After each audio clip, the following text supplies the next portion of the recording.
The story of Prophet Ibrahim, alayhi salam, and Prophet Ismaile, alayhi salam. A long time ago, Prophet Ibrahim, alayhi salam, and his wife Sarah were traveling through a desert. They had been traveling for many days, and one day, they happened to enter the territory of an evil king. The evil king came to know about the beautiful wife of the Prophet, and he wanted to take he. So he sent one of his soldiers to bring the Prophet to him. The soldier brought the Prophet before the king.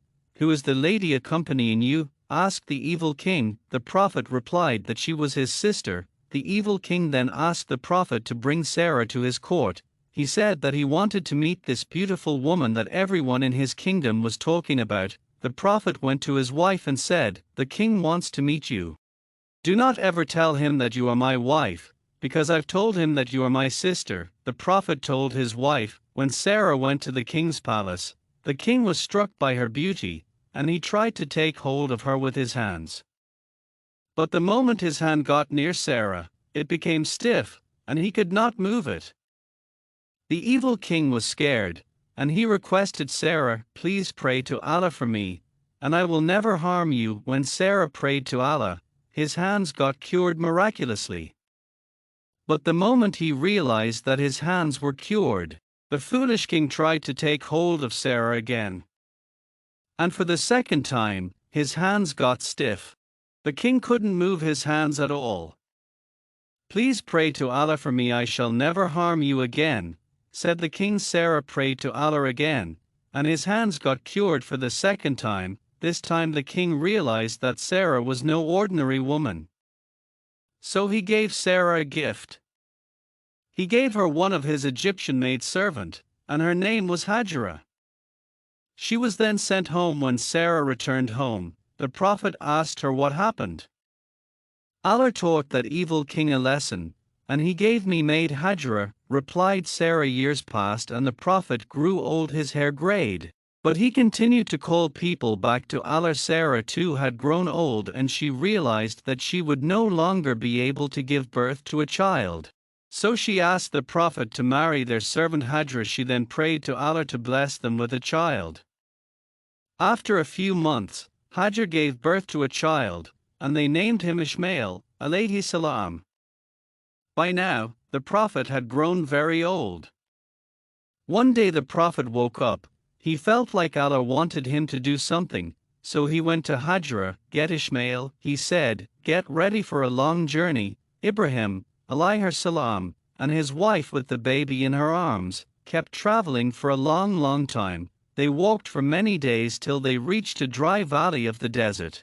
Near the Marwa mountain there were no fruits, no trees, no food, and no water either. No signs of any life could be found in the valley. The Prophet then left his wife and son with a small amount of food and water. This was hardly enough for both of them to last for 2 days. The Prophet then turned around and walked away. His wife hurried after him. "Where are you going, leaving us in this barren valley?" she cried to him, but the Prophet didn't answer her and kept walking away. She called him again, but the Prophet remained silent and walked away. Finally she understood that the Prophet was not acting on his own. She realized that Allah had commanded him to do this. Did Allah command to do so? She asked him. The Prophet shook his head and continued walking. Then his great wife said, "We are not going to be lost, since Allah who commanded you is with us." The Prophet was very sad, as he had left his wife and his son in a barren desert, where there were no other people. He prayed to Allah to give his wife and son enough food, and he asked Allah to send people with good hearts to them. Hajara, radiallahu ta'ala anha, drank the water that the Prophet had left, so that she could feed her son. The water got over very soon, and both of them started getting very thirsty. After some time, the baby started getting thirsty, and started to cry. She ran to a hill close by called Marwa, hoping that she might find somebody. She stood there hoping to find somebody, but she did not. Then she ran to the next mountain called Safar, hoping to find someone from there. But she couldn't find anyone from there either. She kept running between these mountains 7 times. When she climbed Al Marwar for the last time, she was very tired. She got so tired that she sat next to her baby. It was then that she heard a voice. She kept quiet and waited to hear the voice again. When she heard the voice for the second time, she said, "Oh, whoever you might be, you have made me hear your voice. Have you got something to help me?" That was when she saw an angel digging the earth. The angel kept digging till the water flowed from it. It was a miracle. When she saw the water, she ran toward it and started to build a basin around it. She scooped the water with her hands and drank from. Then she filled the water bag and ran towards her child. This place where the water rose is called Zamzam. After a few days, some people were traveling through Mecca. They saw the birds flying around Al Marwar, and they thought the birds might be flying around the water. They started walking towards Al Marwar. When they arrived, they were surprised to find the woman with the baby sitting near the water. "Shall we stay here and use this water, please?" they asked her. Hajra, radiallahu ta'ala anha, said yes, and they drank water from the Zamzam like that. Many others came to Al Marwar and eventually settled down there. The whole valley became alive now, and she and her child were not alone anymore. Ismaile, alayhi salam, grew up and learned Arabic from the people who had settled down at Al Marwar. He was a good boy, and his virtues and qualities made the people admire him. He kept thinking about his father, and knew that his father will come back someday. Ismaile, alayhi salam, then married a local woman, and lived his life in peace. In the meantime, Prophet Ibrahim, alayhi salam, was very sad because he had not seen his son for a very long time. One day, he decided to go to Mecca to meet his wife and his son.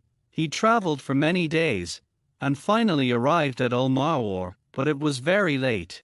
When he arrived, people told him that Hajra, radiallahu ta'ala anha, had died some time ago. The Prophet was very sad to hear this, and then the local people told the Prophet that his son, Ismaile, alayhi salam, was still alive. The Prophet was very happy to hear this, and thanked Allah. When Ismaile, alayhi salam, saw his father, he ran to him and hugged him very tightly. He could not believe his eyes. He was very happy to see his father after a long time. It was a very happy time for both of them. But one day, Allah decided to test Ibrahim, as, one night when the Prophet was sleeping, he saw a dream. In his dream the Prophet saw himself killing his son as a sacrifice to Allah.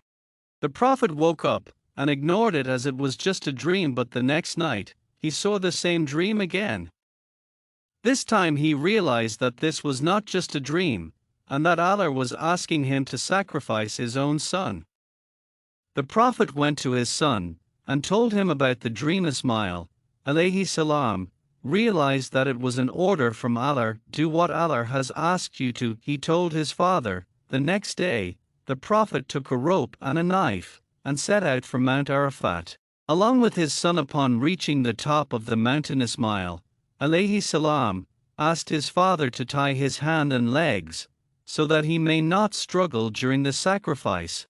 The Prophet obliged, and tied his hands and legs. Then he blindfolded himself so that he won't have to watch his son suffer. The Prophet raised his knife, but then suddenly, he heard the voice from the sky. He took off his blindfold, and saw a sheep being sent from heaven. Allah had sent the sheep to be scarified instead of Ismaile, alayhi salam. The Prophet was really happy, because his son was going to be alive. The Prophet and his son had just passed a difficult test from Allah. Ibrahim, alayhi salam, slaughtered the sheep, and they had a big celebration. The Prophet and his son kept calling people to worship Allah. They didn't have any place to worship Allah, so one day Allah ordered the Prophet to build a house. Allah has ordered me to build a Kaaba, the Prophet said to his son.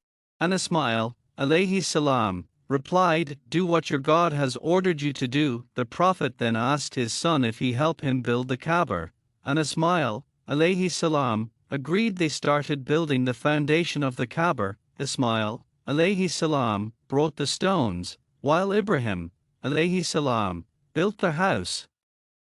When the walls got tall, Ismaile, alayhi salam, brought a large stone for the Prophet to work by standing on it. This stone was called Maqam Ibrahim. When they completed the foundation and built the corners, Ibrahim, alayhi salam, asked Ismaile, alayhi salam, to find the stone to fill the corner. I feel tired, Ismaile, said to his father, but when the Ibrahim, alayhi salam, insisted, Ismaile, alayhi salam, went searching for the stone. While he was gone, an angel got the Prophet a stone. The angel told his that this stone was brought to earth by Adam, alayhi salam, from paradise. The stone was originally white, however its color gradually turned into black because of the sins committed by people on earth. Ismaile, alayhi salam, returned after some time, and when he saw the stone, he was surprised and asked his father where it came from.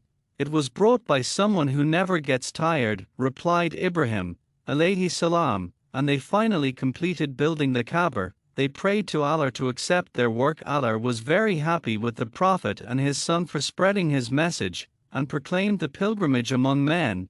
They will come to thee on foot, and on every kind of camel, lean an account of journeys through deep and distant mountain highways. The Prophet grew old, and so did his wife Sarah. One day when he was sitting outside his house, he saw 3 men coming towards his house. The 3 men were actually angels sent by Allah. The Prophet welcomed them inside to have food. The strangers went in and sat down for food. The Prophet served them a roasted calf. But the strangers did not touch the food at all. The Prophet started to fear. Then the angels comforted the Prophet and asked him not to fear at all. They told him that they were actually the angels sent by Allah. They informed him that they came to his house to deliver a good news. They said that Allah was going to give them a son, and that he should name him a shark.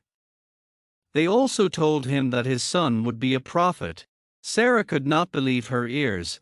How could that be true? She wondered. I am so old. Then the angel said, all these things are possible with Allah. After a few months, Sarah got pregnant and gave birth to a child.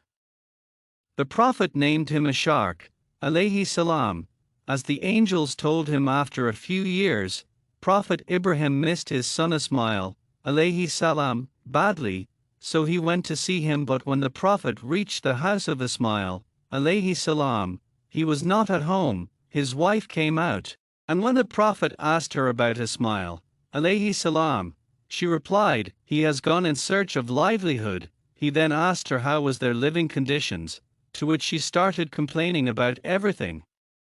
She complained that they were living in misery and hardship, and many other things. She was not at all grateful to the blessings of Allah. The Prophet realized that she was not at all a suitable wife for his son, so left her a message that his son would understand. When your husband returns, convey my salutations to him, he said, and also tell him to change the threshold of the gate. The Prophet then went back to his home. When Ismaile, alayhi salam, returned home in the evening, he felt something unusual. Did anyone visit us today? He asked her. She replied, yes, and passed on the message. When Ismaile, alayhi salam, heard the message, he realized that it was his father who visited him that day, and he understood the message that he gave her. It was my father, and he has advised me to divorce you. You can go back to your family, he told her. His wife went back to her house, and Ismaile, alayhi salam, married another woman. After a long time, Prophet Ibrahim, alayhi salam, again missed his son badly, so he visited his new house once again. When he arrived, it was his new wife who answered the door. The Prophet asked the same question she had asked his former wife, but this time when she answered, the Prophet realized that she was a very grateful and kind woman. She kept thanking Allah for the wonderful things going on around, and the Prophet was very happy. When your husband comes home, give him my regards, the Prophet told Ismaile's wife. He also added, and also tell him that he should keep the threshold of this gate firm. He left after asking her to deliver this secret message in the evening. When Ismaile, alayhi salam, came back, he asked his wife if anyone had come to visit him. When his wife told him about the Prophet and the message, Ismaile, alayhi salam, was very happy. It was my father, said Ismaile, and you are the threshold of the gate. He asked me to keep you with me forever, said the Prophet happily. Prophet Ibrahim, alayhi salam, lived for 175 years. He lived a life full of trials, but he had a strong faith in Allah. The life of Prophet Ibrahim, alayhi salam, teaches us to love Allah unconditionally. Even though there are more than 25 prophets mentioned in the Quran, Allah mentions only 2 prophets ideal for whole humanity, and they were Prophet Muhammad, sallallahu ta'ala alayhi wasallam, and Prophet Ibrahim, alayhi salam. Thanks for watching and subscribe my channel for more Islamic stories.